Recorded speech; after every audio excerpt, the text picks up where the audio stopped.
Hi, this is Ben.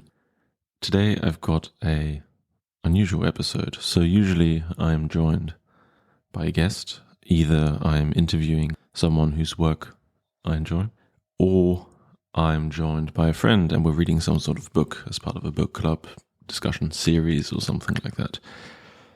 But today's different because I'm trying out something new. I'm doing a little experiment, and today it's just me, and I'm going to be talking about two different books. So the experiment here is that, to say it in one sentence, I'm going to be reviewing all of the books that I could find that are called Prisoner's Dilemma. Now this might seem very random at first, and it is. So maybe little bit of background on this. So my main work is about kind of at the intersection of psychology, neuroscience, and economics. And I use a fair bit of game theoretic stuff in my research. And as such, the Prisoner's Dilemma, which is one of the most famous tasks in, economic decision-making, or however you want to call it. This is a task I've used in my own research, and consequently, I happen to have two books on the topic. The first is the book Prisoner's Dilemma by Rappaport and Chamar, which is a kind of series of studies about the Prisoner's Dilemma from the, 70s, 60s, something like that. It's a pretty old book. And the second is I have a biography of John von Neumann, one of the founders of game theory, if not the founder of game theory. And this is a book that is a biography of him and also an exposition of kind of the early beginnings of game theory, and it's also called Prisoner's Dilemma. So I happen to have both of these at home, and I found out that Richard Powers, a novelist who won the Pulitzer Prize 2 years ago or something for fiction, has a novel that's also called Prisoner's Dilemma. In some sense, it's not that surprising that there would be several books with the same title, because the Prisoner's Dilemma really is one of the most famous, most used experimental paradigms. If you want to study social interaction, social dilemmas, these kind of things. I'm not going to explain what the Prisoner's Dilemma is here. You can just Google it, put it into YouTube. You'll probably find much better explanations than I could do right here. But anyway, so I had these 3 books at home, and I thought, wouldn't it be kind of funny, a bit silly, as a kind of in-between episode to do something where I just review these 3 books called Prisoner's Dilemma, and just provide some insight, maybe help some people who have been curious about reading these and might not be sure whether it'd be worth it. And anyway, so I was kind of thinking or playing with the idea of reviewing these 3 books in one episode. And then I thought, what if there are more books called Prisoner's Dilemma? I mean, there are these 3, but I haven't looked for them. I just happened to stumble across them in my research. But I haven't really done any systematic look into this. So then I went on Amazon and searched for Prisoner's Dilemma, and I ended up finding 26 different books with the title Prisoner's Dilemma or some sort of minor variant thereof, like The Prisoner's Dilemma, A Prisoner's Dilemma, and that kind of thing. So then, because this was the dumbest thing I could possibly do, I decided that I'm going to review all of them. Now, I'm not going to review all of them in this one episode because it's something like 5,000 pages and costs like €450 to buy the books. But my plan is that starting from today, in the next, 2 years or whatever, occasionally I'll be throwing an episode in which I'll be reviewing 2 of those books. And the way I'll be doing this is I'll be pairing the shortest book and the longest book, and the second shortest and the second longest book, and so on and so forth. So then each review episode is kind of going to be in similar length, because the books covered should be roughly in the same length. And so that's what I'm doing. It's, as I said, I'm trying this out. It's a really dumb idea, which is probably why I decided to do it. But apart from the fact that it's just very silly to review 26 books with the same title, there's actually something slightly more to this, which is that I'm kind of hoping here that I'll learn something new about this task that I'm using in my research. For example, in these 26 books I've found, there are, at least like 8, I think, or something, books of fiction, maybe 10. I don't know, I haven't counted them. But there's quite a lot of novels and novellas and short stories and that kind of stuff. So I'm hoping that maybe by having a novelist's perspective on this. Maybe I'll learn some interesting examples of prisoner's dilemmas. Yeah, just see how this idea of this social dilemma is put into different contexts, what it might mean, and maybe I'll learn something new about the prisoner's dilemma. And in any case, I'll definitely have fun, I hope, reading all of these books. Anyway, so that being said, let's start with reviewing the first two books called Prisoner's Dilemma. So today I'm going to be doing the longest book and the shortest book. The longest being a 630-page kind of conspiracy kind of novel, like a kind of crime thriller conspiracy kind of novel. And the shortest one is a short story that's just 8 pages, so it's not really a book, but you could buy it off Amazon, so it counts. And I'm going to start with the short one because it's just 8 pages, so there's not that much to say. So the book is called, surprisingly, A Prisoner's Dilemma by, I'm not sure how to pronounce this, Karabache. It's Karabache, who I believe is an Australian author of fiction, something like that. And I believe this is a short story that he wrote and submitted to some sort of short story competition. Obviously, it's going to be difficult now to not provide any major spoilers, given that I'm going to be talking about something that's only 8 pages in total anyway. But I'll definitely not give away the very end. So, like many good short stories, it starts right in the middle of the action. So it starts with a prisoner in prison trying to dig a hole out of prison to escape. And kind of whilst he's scraping the ground with his spoon, and he's like in a tunnel, and it's like a major operation because it's him and other people taking turns digging this hole, and there's like some other prisoners watching out for the guards and that kind of stuff. So it's like a pretty big operation. Anyway, so as he's digging this hole, we find out that his girlfriend, who he was with just before he went to prison, just gave birth to a girl who's presumably his daughter. And to kind of make the description of this very short is that at some point he realizes that if he succeeds with what he's doing right now, which is breaking out of prison, then he kind of only has 2 options, which means either he's a wanted man and you have to spend time with his criminal friends the entire time, in which case he probably won't be able to spend much time with his daughter because, the police is looking for him and they probably know where his girlfriend and daughter live. So if he does that, he's probably not going to be able to spend time with his daughter. And alternatively, if he tries to break out and fails, if, for example, one of the guards finds out that they tried to break out, then at least the way the author writes it in this scenario, they're going to get a much, much harsher sentence. So right now, he's kind of, I think, in prison for 4 years or something like that. So now he has this really weird situation where he says, okay, if I manage to get out of prison now and break out, I'll be free, but I'll be, a wanted man, and I won't be able to see my daughter. If I try and break out and it fails, I might be in prison for 10 years, 12 years, whatever, just way longer, and then I definitely won't be able to see my daughter. But also, if I stay in prison, then that's 4 years I'm going to be here. And by that time, my daughter will be 4 years old, and I don't know, maybe they will have moved on, she won't even know who I am, and she already has a life, and by the time I come out of prison, I don't mean anything to her. So he's in this really weird kind of dilemma, you might say. And then he realizes something, which is, well, what if there were a 4th option, which is I tell the guards about this potential breakout, and in return, I get a reduced sentence. So those of you who know the Prisoner's Dilemma or who looked it up will know that this is a spin on the classic Prisoner's Dilemma, right? It's still about ratting out your friends and telling the police or the guards, whoever, that someone is doing something wrong or did something wrong, and you getting your sentence reduced thereby. Anyway, so I'm not going to say how we decided or what happened, but that's kind of the situation, this decision that this short story builds towards, this gradual realization that he has that, hang on a minute, if I want to actually spend time with my daughter, I might have to do something I don't want to do.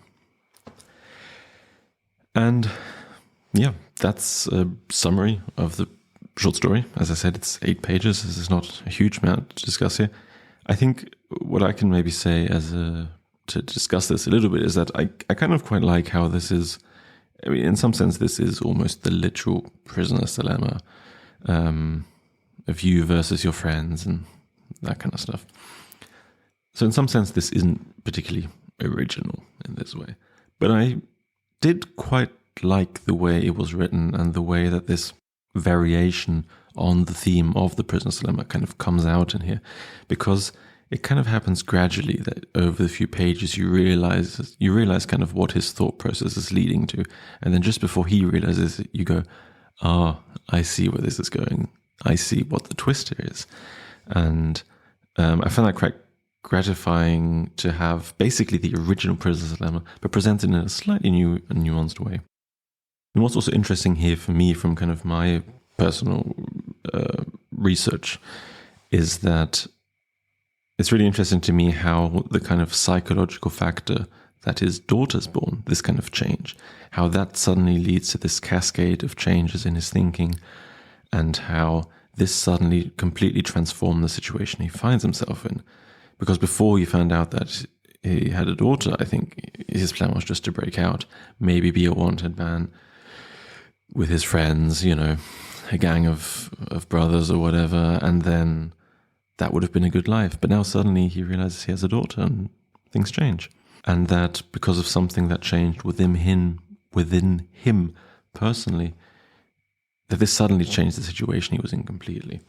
Again, this is not this is not the biggest revelation in the history of thought, but it was kind of interesting for me because these are some kind of themes I've been thinking about in some of my own research. So it was kind of fun to see this in this short story. So yeah, anyway, so that's kind of the first book I discussed. I enjoyed reading it. Of course, it's, you know, it only takes like 5 to 10 minutes, something like that, to read. I think it cost 99 cents on Amazon. So if this has sounded vaguely interesting, then maybe check it out. I think I'll put links and stuff in the description. But yeah, so that was the first book, A Prisoner's Dilemma by Matthew Karabache. So that was the first book. And now we come to the second one, which is the much, much longer book, Prisoner's Dilemma, or in a nutshell, by Damien Mitchell Feiklowicz, something like that. Yeah, so this is, you know, obviously a very different book. The other was a short story that was 8 pages long. This is a 630-page thriller about, let's say, some sort of conspiracy going on. And so maybe I will just start kind of roughly explaining what the plot is and what's going on. And then we can get a bit more into the discussion of the actual book.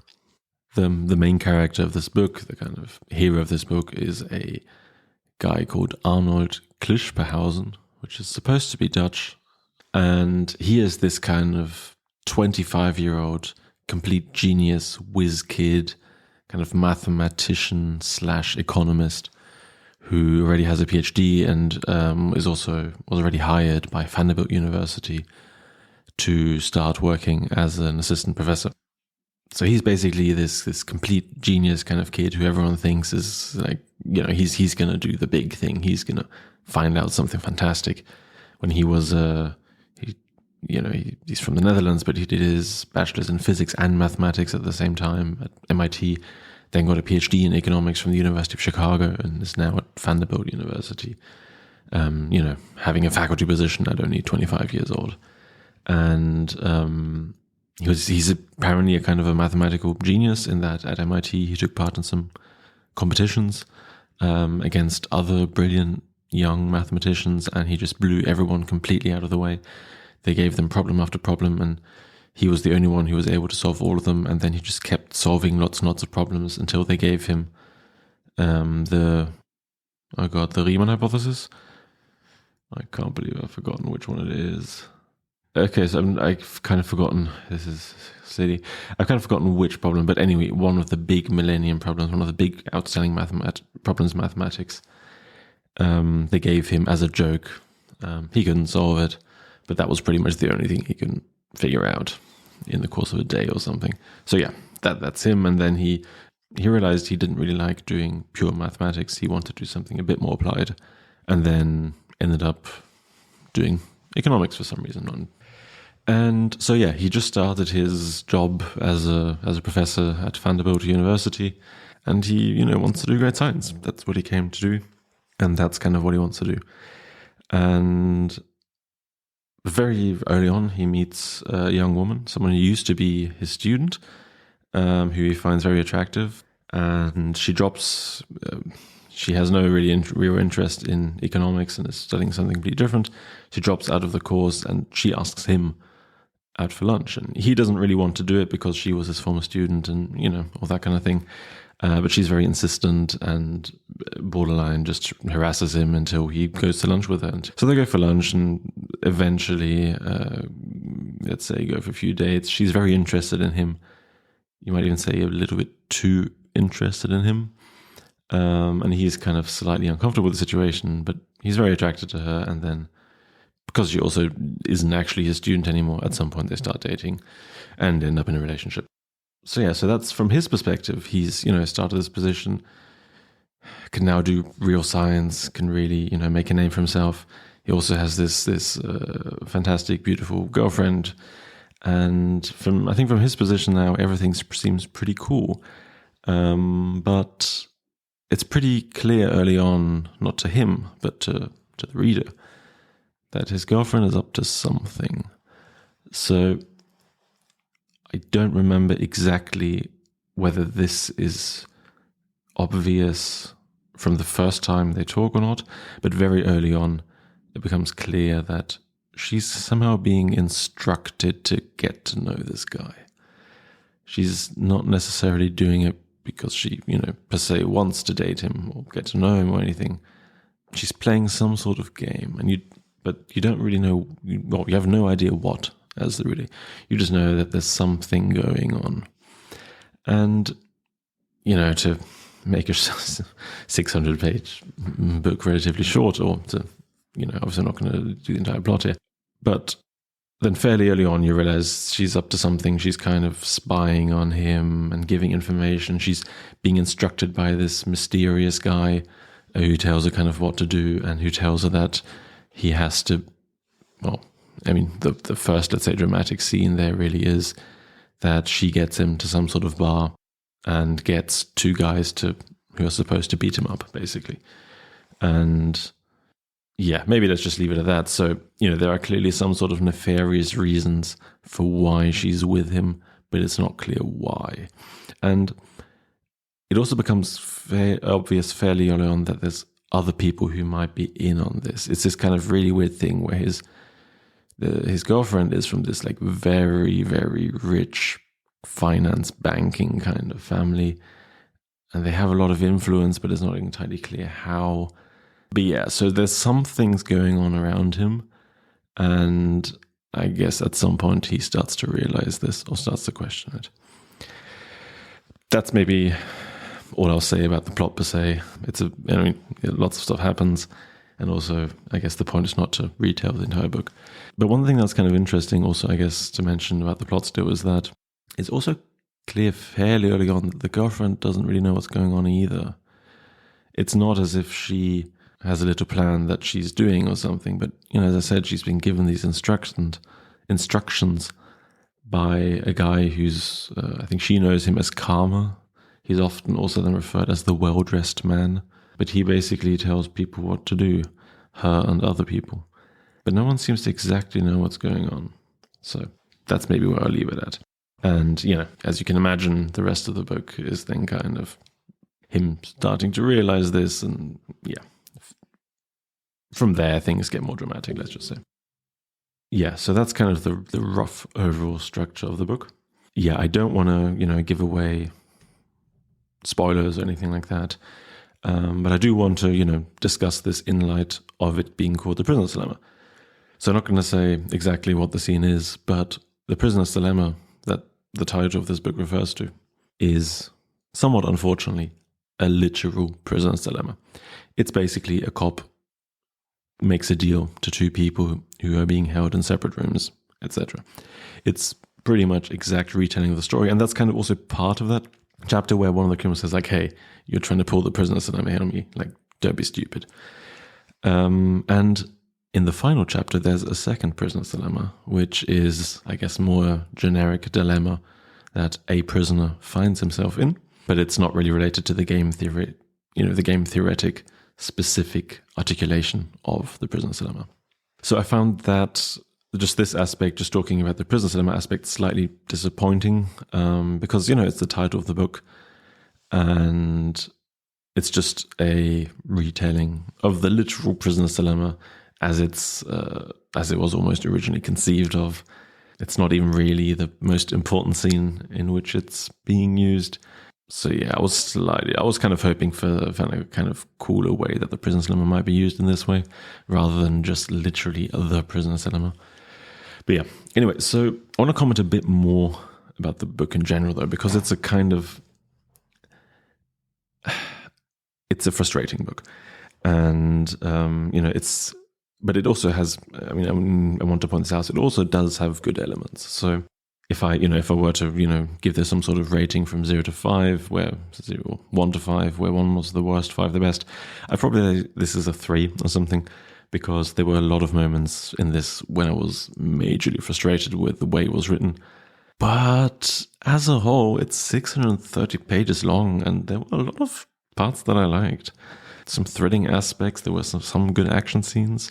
Somehow the characters, although I'll get more about this later, some of them were written not particularly well, but somehow they still felt fairly alive, I felt. And I guess what I'll get to in a bit later is that even though I would only give this like a 3 out of 5, I think with some fairly minor edits, this could probably be a 4 out of 5, because this is the big thing.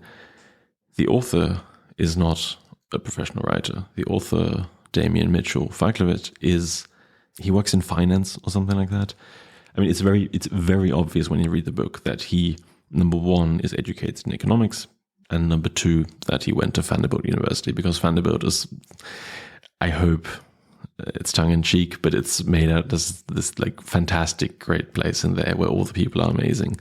It's the super prestigious university, and I don't know much about Vanderbilt University, but let's put it this way: I was surprised when a guy who's supposed to be the big a big scientific genius of his day, who got a PhD from University of Chicago in economics, that he would choose to go to Vanderbilt University. I'm sure Vanderbilt has a great reputation in the US. I think in Europe it's not really well known at all.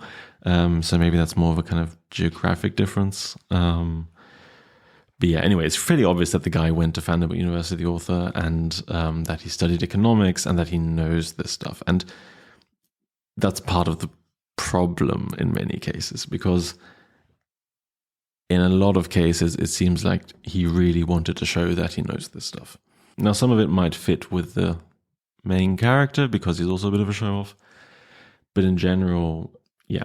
Anyway, the point I was trying to make is that he's not a professional author, and this is self-published, and it's fairly clear that he didn't have a professional editor look over this, because there's quite a lot of stuff that he could have done that any editor would have pointed out, and that would have shortened the book probably by like 100 pages and made it quite a bit better. There are some major frustrations in the way that there's a lot of repetition in there, in the sense that, especially in the beginning, it kind of actually stops towards the end, which is interesting. But especially in the beginning, he'll write something like, someone will do something for a particular reason, and you can infer this from what they did. It's fairly obvious. But then he will again write why they did this. It's this really frustrating part where you just want him to cut out all the explanations of why someone was doing it, because you already got it from the text. He's doing something quite well by writing action or speech that's interesting and that moves the plot forward, but then he kind of pauses it again by explaining what was going on, even though you already knew it.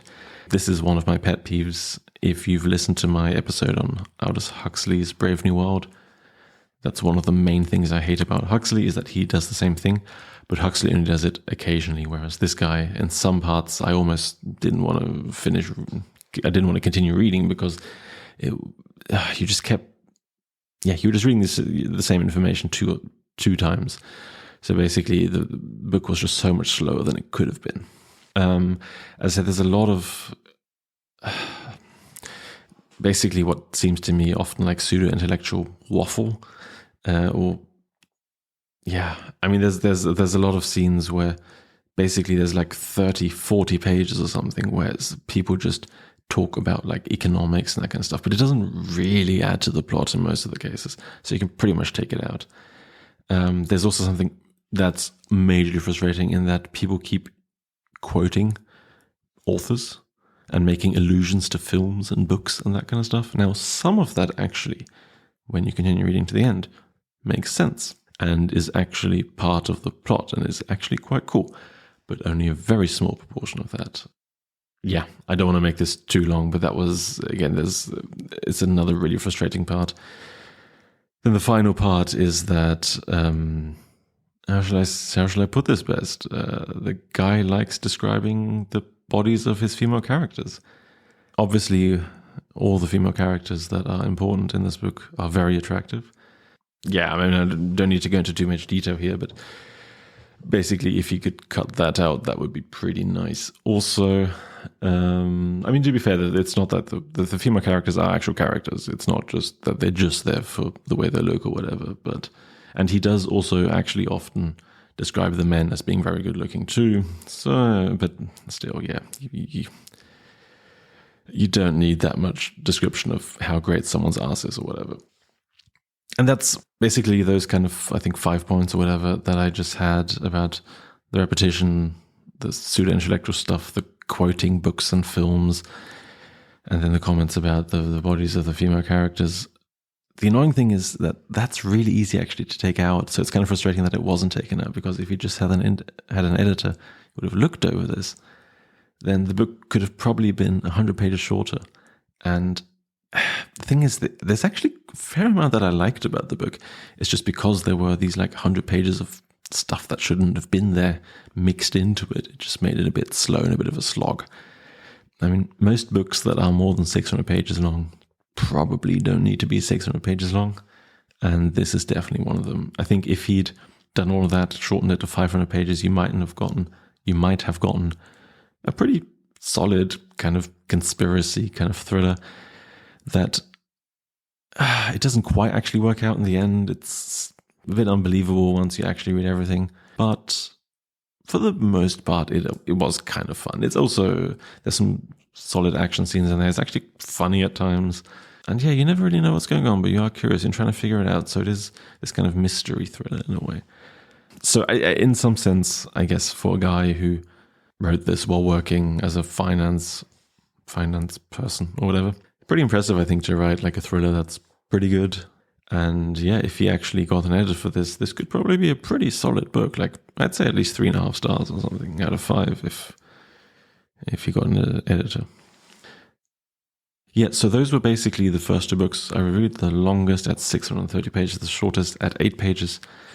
The short story was pretty solid, a fun little twist on the prisoner's dilemma, and not much else, but it's a short story, so it's limited space. And the second being this like pretty long and sometimes long-winded conspiracy mystery kind of thriller that had some really good elements, some really not so great elements, and I thought slightly disappointed on the prisoner's dilemma part. Although, to be fair, obviously I'm looking at this from a perspective that the authors probably didn't intend. They just wanted a cool title for their book, right? They didn't necessarily intend to add an interesting commentary on the prisoner's dilemma for someone who's researching in the field. So yeah, those were the first 2 prisoner's dilemma books I reviewed. The very next one I'll do next week. But after that, yeah, we'll see whether I'll do another one this year or not. It's a kind of like fun little thing I'll do occasionally, reviewing these different books. I've already looked into what the next 2 books are going to be, and maybe as a little teaser, one is a children's book that's actually been rated very highly. It seems to be a very successful children's story book, and the other is, wow, it's something special. Let's just leave it at that. So yeah, I hope you got something out of this. I'm not sure. I'm not really an expert in reviewing books. Basically the short story might be worth reading if you're interested. The thriller is probably, unless you have a very specific reason to read it to the end, might just be a bit too long. Although if you do reach the end, there are some nice kind of twists at the end. Anyway, yeah, hope you enjoyed that. And not, I'll still do it. I'm going to review these books even if no one's listening.